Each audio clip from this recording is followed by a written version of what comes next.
I was in Puerto Rico a little while back, and Peter Schiff invited me over to his house, and we were just amazed at how we are exactly on the same page when it comes to everything economically.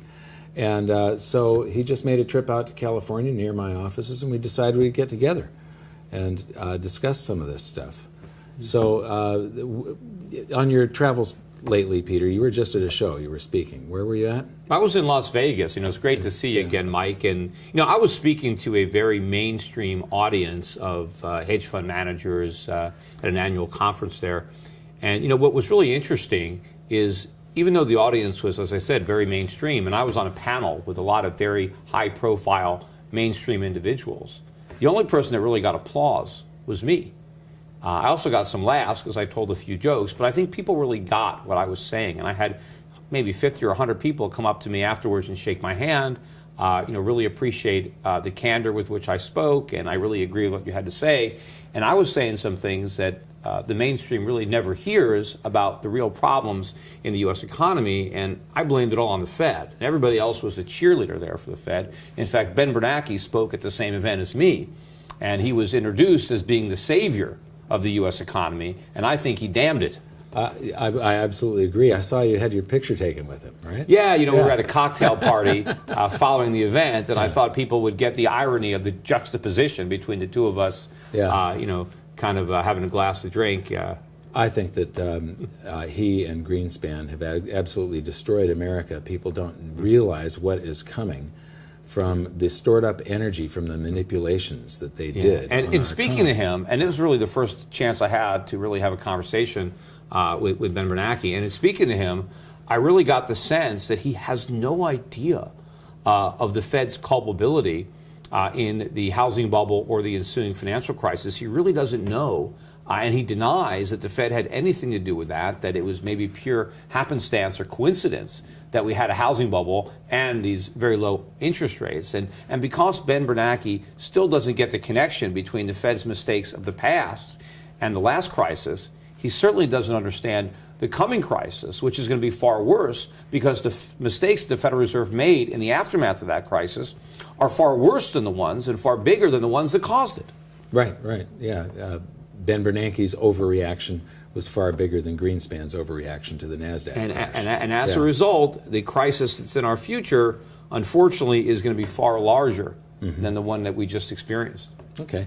I wanted to show you a couple things because I have a feeling that you and I will be exactly on the same page here. You know how indicators, there's all these different factors in the economy, and they'll be going up at different rates, and then suddenly one or two indicators start to point down when you're near a top, and then more of them start to point down, and then things roll over, and then there's a crash, and everybody thinks that nobody saw it coming. But there's a few people that are watching this stuff that do see it. That's exactly what they said about the last crash, that nobody could have possibly predicted this, except there were people who did predict it, but people ignored them. You predicted that we were in a real estate bubble. I predicted that we were in a real estate bubble. And Ben Bernanke denied there was a real estate bubble. Even after it burst, he still couldn't figure it out. Yeah, and what amazes me is people like Bernanke are taken seriously still, and the people that did predict it are dismissed as lunatics half the time. It really burns me up. But this is manufacturing new orders for consumer goods. And this is from the Fed's website. And you can see this big plunge that it took in 2008. And there's a big plunge that's happening right now that suggests to me if people aren't ordering new goods, that it feels like this could be that this summer maybe. Well, remember, the air is coming out of the bubble because the Fed halted or paused its quantitative easing program. Most people think they ended it, but I think it's just a pause because now everybody expects the Fed to raise interest rates because they think the recovery finally has enough traction that it no longer needs the emergency life support of 0%, yet your chart is showing, and a lot of other economic indicators are showing, that the economy is already rolled over and is rapidly headed back to recession. Right, so they can't raise interest rates. Yeah, even though the Fed hasn't raised them yet. All they've done is talk about raising them in the future, and we're already rolling over back into recession. So, so I believe that the Fed is going to have to do another round of quantitative easing, that they're not going to raise rates, and that's going to be a shocker. It's going to send shockwaves throughout the currency markets and the bond markets, because everybody expects the Fed to raise rates, and when they don't do it, because the economy is too fragile, because it's just a bubble, not a legitimate recovery, then people are now going to have to second guess their idea that what the Fed did worked. Instead of calling Ben Bernanke a hero, a lot more people are going to say, wait a minute, he wasn't a hero. What he did wasn't heroic. He took the coward's way out, because all he did was exacerbate the problems to postpone the day of reckoning. Yeah, the derivatives are bigger instead of smaller. Everything that was put in place to create that bubble that then popped, the too big to fail banks are all bigger. Nothing's been addressed, right? No, those banks are now bigger than ever. Yeah. And if it was going to be a problem to let them fail in 2008, it's going to be a much bigger problem to let them fail in 2016. Yeah. So the government has to do whatever it can, unfortunately, to keep the bubble from popping. And I think the air is already coming out even without a rate hike. But so do I. Yeah. But more importantly, see, the reason that he's been able to look like he's succeeded is because of the illusion that it's all temporary. Everybody believes that the Fed can normalize rates, shrink their balance sheet, but when they realize that they can't do that they've been lied to, right? Then this is going to be a major event for the currency markets and the financial markets when people come to terms with the predicament that we're in, right? That it's QE infinity, that rates have to stay at zero in perpetuity, because the debt is now so enormous that even the slightest increase in interest rates would collapse the system, because there's just so much debt. I agree. I don't think that they can raise interest rates. The next thing here is rejection of credit applications. And I wasn't following this chart before. I just saw it in somebody's newsletter. I think this is a zero hedge maybe. But, this is the crisis of '08, and look at what happened in March for credit application rejections. Yeah. So there's something happening in the economy. One of it is the big transformation from full-time employment to part-time jobs. Everybody points to all the jobs that are being created and the low unemployment rate. But the problem is the unemployment rate dropped not because people found jobs, but because A, they stopped looking, or B, they settled for a part-time job. So when people who used to have full-time jobs now have part-time jobs, they don't have the income to get the credit that they need. So they apply for a loan and it gets rejected. Yeah, and you have home ownership rates now at almost 30-year lows. Right. Yet rents are rising. I mean, now you have a record number. 50% of people, or excuse me, 25% of people who are renting now devote half their income to pay their housing costs. That's never happened before. You have hardly anything left over for food or other expenditures that you have, and people are loaded up with student loans. And unfortunately, a lot of these college grads now have student loans, and all they can get is minimum wage jobs, and a lot of them are just part-time. So people are trying to get by. In fact, a lot of people are actually enrolling in college now, not because they want the education, because they need the loans. They just want to get the money so they can pay their utility bills. They don't even care. And a lot of our college grads, when they graduate with lots of debt, they can't find jobs. So they go to grad school to get a master's degree. Now they have even more debt, but they still can't get a job. Right.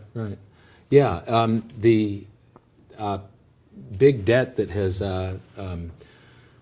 been plaguing us lately, the growth in debt, a lot of it is in student loans and auto loans. There's subprime auto loans now. Yeah, as if the government didn't learn their lesson from the housing bubble, they decided to create a auto bubble. Because, when GM and Chrysler went bankrupt, the government also acquired their financing divisions, and they still own them.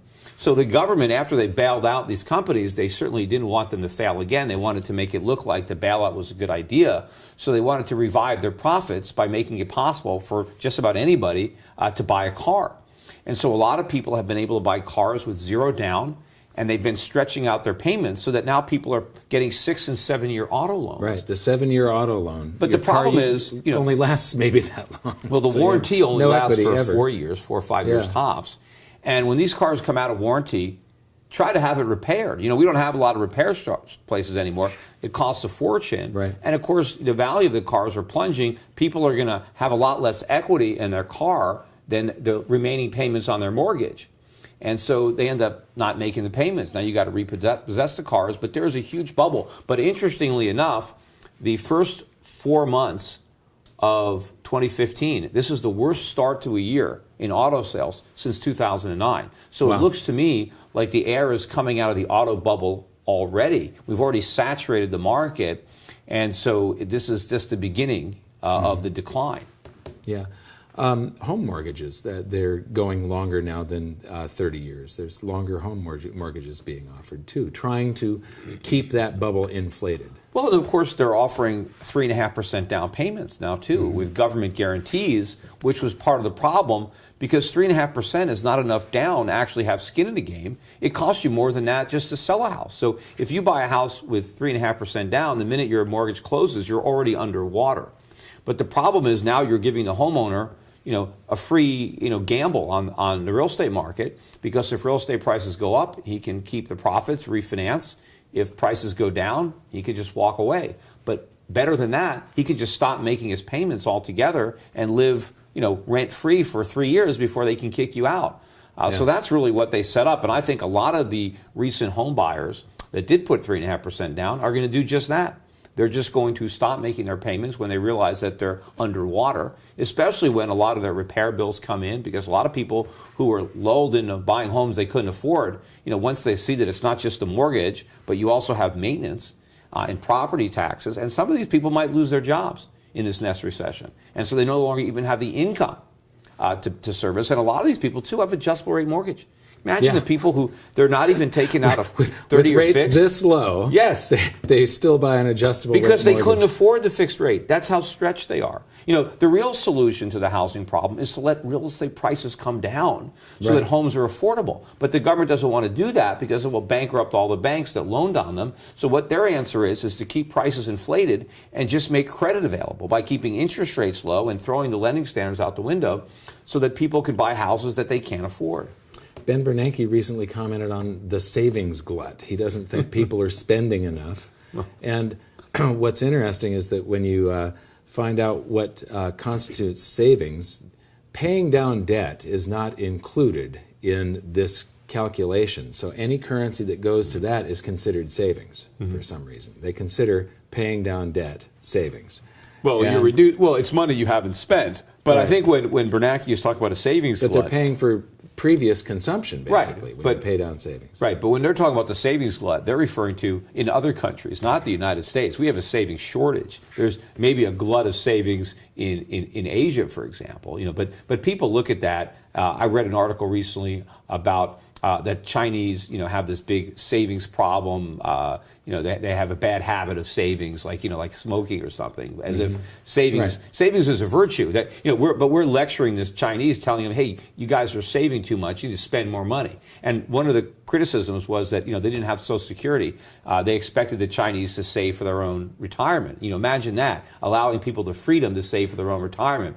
And we basically said, no, China needs a gigantic Ponzi scheme run by the government. They should adopt Social Security so that the Chinese people won't have to save anymore, as if savings are somehow undermining economic growth. But the only problem for China is that they're squandering their savings on U.S. treasuries. They're loaning the money to us, and we'll never pay it back. So that's a waste of their savings. They need to invest their savings productively in their own economy. And I think that is going to happen. And when it does, the dollar is going to come crashing down.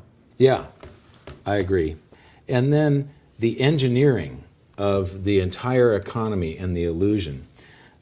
This is interest rates from 1950 to today. And then we have base money is the red line here. And then I plotted the Wilshire 5,000 total market cap index, so the value of the 5,000 largest companies in America. And what you see, I'll zoom in on this section here, you see that they took rates down to zero and at the same time created all this currency. And the correlation between currency creation and the markets is just mind-bogglingly close. It cannot possibly be an accident. Of course not. The markets, and that's why they can't raise rates. They can't raise rates without bursting that bubble. To not understand how these things are connected the way they are. It's one causes the other. And because I've heard people say, well, Peter, we've had 4%, 5% interest rates in the past, so why can't we go back there now? I mean, what didn't create a problem then? Because we didn't have the enormity of the debt that we have now. It's one thing to have higher interest rates when you don't have a lot of debt. Sure, you can afford it. But when you're overwhelmed by debt, you can't afford it. And the other thing is, when you've been on 0% for 6 years, you develop an addiction to that. We have built an entire economy around free money. You can't take that away, right? You can't, even if the interest rates are still low, even if they just went to 2 or 3%. Yes, that's still low, but not low enough for an economy addicted to 0%. Right? If you're a heroin addict and your body is used to a certain amount of heroin, and then your pusher says, look, I can only give you half what I normally give you, but you still have some heroin, that's not going to cut it, right? You're going to already start to go through withdrawal. That's why the Fed, supposedly we've been in a recovery for 6 years, yet interest rates are still at 0. I mean, if it was a real recovery, they would have raised rates years ago. Yes, but they're afraid to do it because they know it's phony. But after a while, they had to at least talk about raising interest rates. They have to pretend that there's an exit strategy somewhere. But, just like somebody who's overweight and talks about going on a diet in the future, they don't go on one in the present. So the Fed wants to maintain a ruse that they can raise rates by talking about their intention to raise rates. But they don't actually do it. And they play word games. They talk about, well, we're going to be patient, or we're going to wait a considerable period, or now they take away the word patient, but we're not impatient. Meanwhile, and now they're saying, well, we can't raise rates until unemployment improves. Well, I mean, it's been supposedly improving. The unemployment rate is 5.5%. They initially said they would raise rates if it got to 6.5%. But the bottom line is, it doesn't matter where the unemployment rate goes, doesn't matter how high the inflation rate goes, they can never raise rates without precipitating a worse financial crisis than the one we had in '08. So you and I just absolutely agree that this entire recovery has been engineered through the creation of currency. Now, if Keynesian economics was remotely plausible, if it worked, would they have needed a QE2 or a QE3? Well, no, it would have worked the first time. Right. The reason they've done it 3 times is because it fails every time, which is why they're going to do a 4th, right? Quantitative easing is like trying to put out a fire with gasoline, right? You can't put the fire out, you just make the fire bigger. But the problem is, when all you have is gasoline, right, that's all you can do. And the Keynesians don't understand that their own remedy is the reason the patient is so sick. And they just want to keep on administering it. But I don't even think we've had a recovery. We haven't recovered from anything. We're sicker than ever. And the average American knows that. I mean, the man on the street can feel his standard of living declining. Despite what the Federal Reserve says, the cost of living is going up. The quality of jobs is going down. All the Fed is doing with its monetary policy is redirecting resources from productive uses on Main Street to speculation on Wall Street. They're propping up the stock market. They're propping up housing. They're diverting loans to things like education. They're propping up healthcare. But the real economy is disintegrating, and Americans can feel that. I mean, if we actually had a real recovery, we wouldn't be talking about, all the jobless recovery, right? Well, the reason it's jobless is because it's not a recovery. If it was a recovery, there would be good jobs. And the jobs that are being created, I think the most interesting thing is who's getting them. Because they look at the labor force participation rate, which is the lowest it's been since the mid-1970s. And everybody wants to say, well, it's because the baby boom is retiring. So, hey, there's nothing we can do about it. We all know there's a baby boom. They're getting old. They must be retiring. That's why the labor force is shrinking. And a lot of people accept that on face value. Even Janet Yellen, says that, right? But the reality is the baby boomers, the older people, they're the ones that are working in record numbers. In fact, there are months when the only jobs that are created are for people 55 and older. It's the younger people in their 20s and 30s that are leaving the labor force. And what's happening is you've got so many Americans who were retired, who have to come out of retirement and take a part-time job so they can pay their utility bills or they can put food on the table. That's where all the jobs are coming. And so the labor force participation is not about people retiring. The people who should be retiring can't afford to. And the younger people who should be working can't get jobs. That's the truth behind the numbers. Yeah. The markets are in a bubble. I think that there's a crash coming. This is Dr. Robert Shiller's data. It's a little bit of a confusing chart because it's got 2 data plots on it, interest rates in red. But the valuation of the stock market judged by PE ratios. And you see bubbles in 1901 and then undervalued in 21 and overvalued during the peak of the 29 stock market bubble.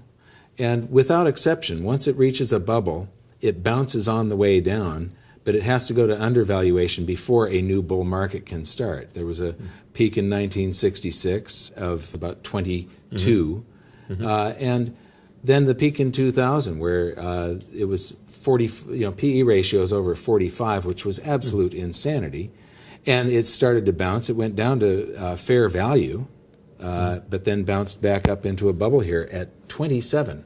We're in an extreme bubble.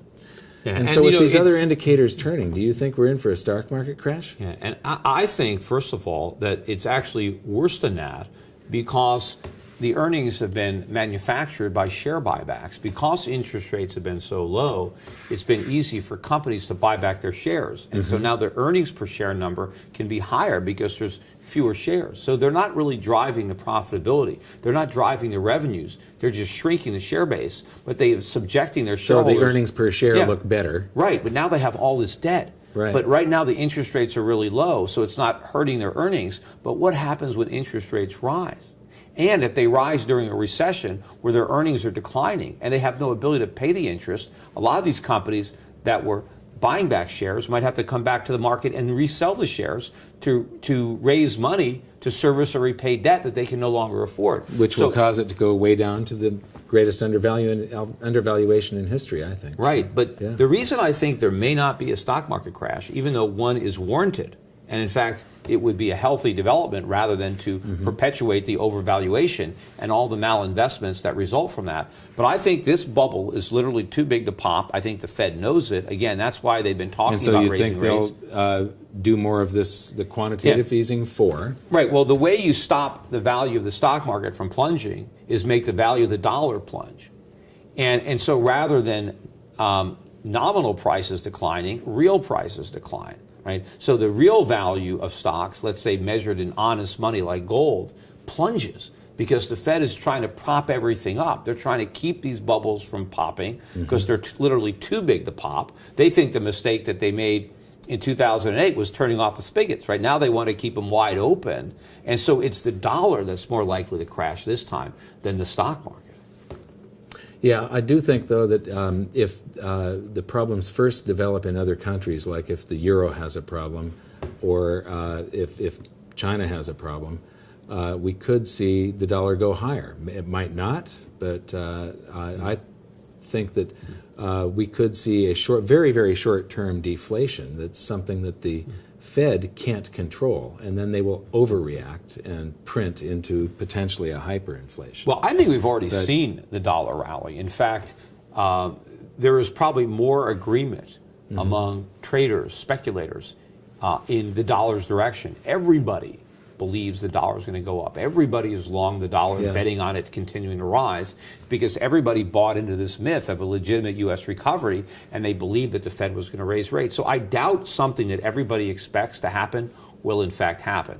What's going to surprise everybody is dollar weakness. Everybody is positioned for dollar strength. And I think that trade is already over. I think the dollar is fully valued or overvalued based on this belief. And when everybody ultimately has to come to the conclusion that they were wrong, right? When the Fed is forced to admit that the economy is much weaker than they thought, and instead of a rate hike, we get QE4, I think the dollar collapses. And so I wouldn't want to hold out waiting for another dollar rally. I think we've already had it.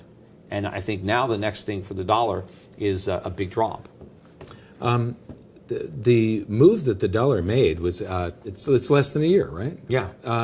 Now imagine if you're an importer or an exporter, what that's doing to your business. This whole thing of national currencies is just a silly, stupid game that countries play that hurts all of us. It hurts all of our prosperity. An importer or an exporter that sees the costs of their goods change by 25%, or the price they're able to get for their goods going overseas by 25% in 6 months. This is something, there's if you charted out the exchange rates, you could probably draw a line across it and say, my business will be successful when this is under here, and it'll go broke when the exchange rate is above a certain amount. If we were using gold, there wouldn't be any exchange rates, right? If they used honest money all over the world, if honest money was the money that we used in exchange. Yes, it would certainly be a lot easier to do business, and we wouldn't have all these imbalances. The United States couldn't run these huge trade deficits if we had to pay for our imports with either exports or gold. Yeah. But when we can pay with them just by printing money that costs nothing, Right. and we can make an unlimited quantity of it. But this is going to end in disaster. I mean, this is something that's never been tried on a global scale. I mean, we have had individual examples of fiat currencies being tried, in one country or another, and it always ends in disaster. It never works, and countries always return to a gold standard. But what's unique about this time period, since we went off the gold standard in 1971, since the world was on a dollar standard, and when we went off the gold standard, we took the entire world off of it. Mm-hmm. And this has gone on for a while, but I think we're in the final stages of the world rejecting this monetary system where the dollar is at the center because it cannot work. Yeah, I do too. I was when I was writing my book, I loaded it into a spreadsheet looking for cycles.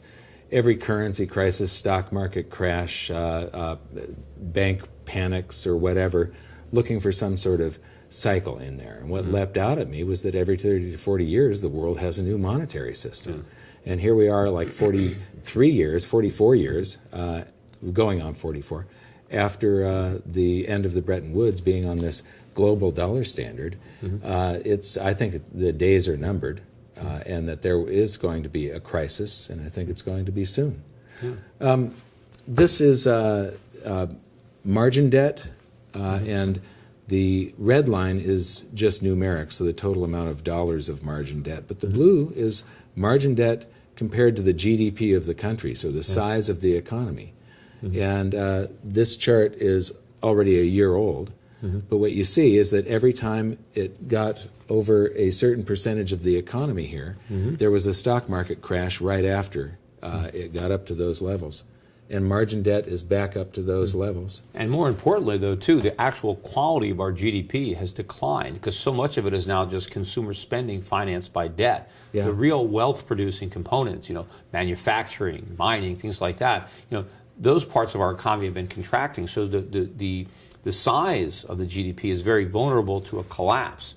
That which would exacerbate those ratios, especially if there was an increase in interest rates. So we're certainly due for a stock market crash, but the economy is so vulnerable that it really can't withstand one anymore, which is why I think, again, the Federal Reserve is going to do everything it can to prevent that from happening, and there's only one thing they can do, is printing money. But unfortunately, the ultimate consequence there is even worse, because a dollar crash is going to be much more damaging to the U.S. economy and to the standard of living of the typical American than would a stock market crash or a real estate crash or a banking crisis. But unfortunately, the Fed doesn't care about that. It's just trying to delay the inevitable. It doesn't care how much worse it makes it during that time period because they're hoping that there'll be a different administration in charge at the time. And, they have no idea how much time we have. So rather than face the music, they want to, keep on playing. Right, just keep on blowing that balloon up bigger and bigger, and every time it springs a leak, they slap a Band-Aid on it and keep on blowing more air in. For some reason, people get used to living in a bubble. They like it, and the politicians want to... Well, some people like it, because there are some people that benefit from this process, but there's only a small sliver of the population. The overwhelming number is suffering, but they don't understand why. You talk about now, you have this huge growing chasm, between the very rich and everybody else. They call it, the 1%, the 99%, but this class warfare is being fueled by the very people that are creating it, and they don't even realize that it's their policies that are doing it. It's the monetary policies that we have that are responsible for this widening divide. It's not capitalism that's doing it, and just calling for higher taxes and more wealth distribution isn't going to solve the problem. It's going to compound it. We have to get to the source of what is driving this, and it is the central bankers and their monetary policy, and then to a lesser extent the regulatory and taxing policy of the U.S. government. Absolutely agreed. The gap between Main Street and Wall Street, again, it's engineered by all of this currency they created going into Wall Street and not to Main Street, and that's the reason wages haven't grown. This is a chart that John Hussman came up with where he took overvalued, overbought, overbullish indicators and internals weakening, like earnings per share, and added those factors together, and what was interesting is every time there's a major top, this flashes, up to very high levels. The 1987 stock market crash, it nailed that. And we've been getting these alarms going off over and over again lately. And it may not. You might be right. The last time they started creating a lot of currency, Wall Street partied. But you did say that there's going to come a time where they're going to start questioning the currency creation. That it might be different this time. They might start partying on Wall Street first, but do you think that even with massive currency creation, though, that people could say this really has, if they've got to do it again, that means it really hasn't worked? Well, they have to come to that conclusion yet, right? I mean, obviously they didn't come to the conclusion with QE 2 or 3, but I think there's been so much anticipation and self-congratulations by the Fed and the Keynesian economists, the Paul Krugmans of the world, that when it doesn't work, when we're right back where we started with, in fact, as far as back to recession, and if we've gone through the entirety of a business cycle and rates have been at zero the entire time, people might start to realize, wait a minute, I mean, when can you ever raise rates? And if we're doing a QE4, and instead of the Fed's balance sheet shrinking from the current $4.5 trillion, we have to expand it to $6-7 trillion, the idea that it's ever going to go back down again, people are going to see that, for the ruse that it is. And I do think there's going to be a loss of confidence. I mean, why anybody still has confidence in the Fed is beyond me. Yeah. But I think that confidence is going to go away. And when it does, you've destroyed the value of the currency. And I think that as the world tries to shun dollar-denominated debt, because the rates have to stay low. We can't raise interest rates to make the dollar attractive because we can't afford to pay those rates. So we have to keep the rates artificially low. We can only do that by creating more money. But the more money we create, the less it's worth, and the fewer people who actually want it. So then you have a situation where the Federal Reserve has to expand its QE program, not just to mortgages and treasuries, but to corporate bonds, to municipal bonds. They have to start buying everything. They become the buyer of only resort. And then the dollar really, has a crisis. And now the Fed is in a position. And how moral is that there's an entity that gets to create currency that is going to become the buyer of everything, and they're creating the currency to do it? Yeah, well, it's not moral at all. It's theft is what it is. Theft. But eventually people aren't going to want to be stolen from, and they're going to rebel against that currency, and they're going to look for a safe haven, something like gold, where they can protect themselves from really this monetary looting. Yeah. Most people don't realize that we're in this grand experiment, that the Keynesians that run things don't actually know what they're doing, because this has never been done at this level. Well, the irony, though, before. is it's not an experiment, because we know how it's going to end. There's no chance that this can work, because history is replete with examples, again, on a smaller scale. A smaller scale, yeah. But if it doesn't work on a small scale, just putting it on a bigger scale doesn't change the outcome. It maybe changes the dynamics. The same outcome, but much bigger to match the energy that was put into it. So the people who say this is some kind of experiment, they're wrong. They haven't learned anything. We don't have to experiment. We have history. We can learn from the mistakes of the past. The problem is our central bankers and our economists never learn from the mistakes of the past. What I mean they repeat them all. Is from their point, they think that they've got these little models that say if you do this, this will happen, and if you do, but they don't know that they actually can't control it. They can influence stuff short term. But, they think that this time it's different, or they can tweak it a little bit. It's like somebody having another communist revolution and say, "Oh, we're going to get it right." The Soviets didn't get it right, or the Chinese didn't get, or the Cubans or the North Koreans, wherever it's been tried. We're going to try it again. We're going to have it. You don't have to try communism again. It's failed. Right? It doesn't work. It doesn't matter how you want to repackage it. It's never going to work. But everybody thinks they're smart enough that they can make it work. And so you've got people now that think, we can make this work. Yes, it didn't work in the past, but we're so smart that it's going to work now. And it's not going to work. It's going to fail even more spectacularly because it's even bigger. Okay. We were talking about home ownership a little bit earlier. So this is a chart that goes back to 1980. It's the levels of home ownership have dropped back down to 64%. It hit 69% during the peak of the real estate bubble. What's your... Well, first of all, it's going to go lower. But Yes. you're really graphing the disintegration of the middle class, who can no longer afford, thanks to the government, to buy homes. And you had all these government programs designed to make home ownership more affordable. And of course, like everything the government does, it backfires. And it's now made home ownership less affordable and less desirable. So you have record numbers of people who are now renting their houses from hedge funds and private equity funds. And you know what's been happening to rents for the past few years? They've been rising 4, 5, 6% a year, more, 10% in some areas, because people have no choice now but to rent. And those rents don't even make it into the CPI because they use something like owner's equivalent rent. And for some reason, that never goes up. But the actual rent that people are paying is going up. That's why I mentioned that right now you have 25% of renters have to spend half their income on their housing costs, which is up considerably from where it was in 2007, right before the Great Recession started. I mean, the old rule of thumb used to be that, housing costs should make up no more than maybe a quarter of your income. Mm-hmm. And now people are devoting half their income. Yeah. And of course, everything else is getting more expensive. Food is getting more expensive. Healthcare is getting more expensive.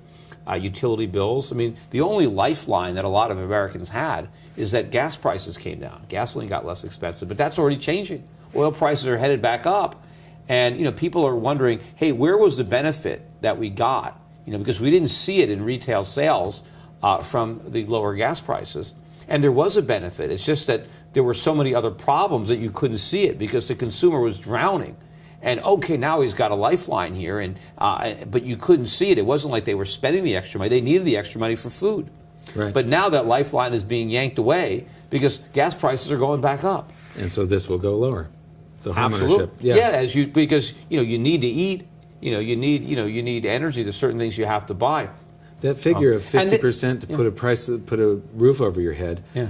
This is the percentage of your income going to home ownership or rent to put that roof over your head. That's pretty much a constant that you can trace back to ancient Roman times. You can only afford a certain percentage of your income, and you can see when something's in a bubble because it's at or beyond a certain extreme. And think about this, Mike, because this is the cost of home ownership with interest rates at record lows. The Fed's got rates at 0. Yeah, so there's nowhere to go. It's never been cheaper to borrow money. Back in the day in the 80s, people were buying houses with 12% mortgages, right. 14% second mortgages carried back by the seller. I mean, how could we have afforded that? Can you imagine how much wealthier Americans used to be in the past when they can buy a house, put 20% down, and then pay 12% mortgage on the remaining 80%? Now, Americans are so broke they can barely scrape up 3.5% with a 2.5% adjustable rate mortgage. So, you imagine where home prices would have to go, where their home ownership would have to go, if we just had a return to low interest rates, not zero, just historically low. Right. Or if people were requiring a down payment again. So this is with all the artificial real estate supports. would definitely crash. Of course, either the prices would crash or nobody would be owning homes. They'd all be owned by hedge funds. Yeah. So levels of margin debt, we'll skip that. These are different countries here, and all of these countries are in Europe. The blue here is different durations of their bonds that are in negative interest rate territory where you have to pay to loan the country your currency.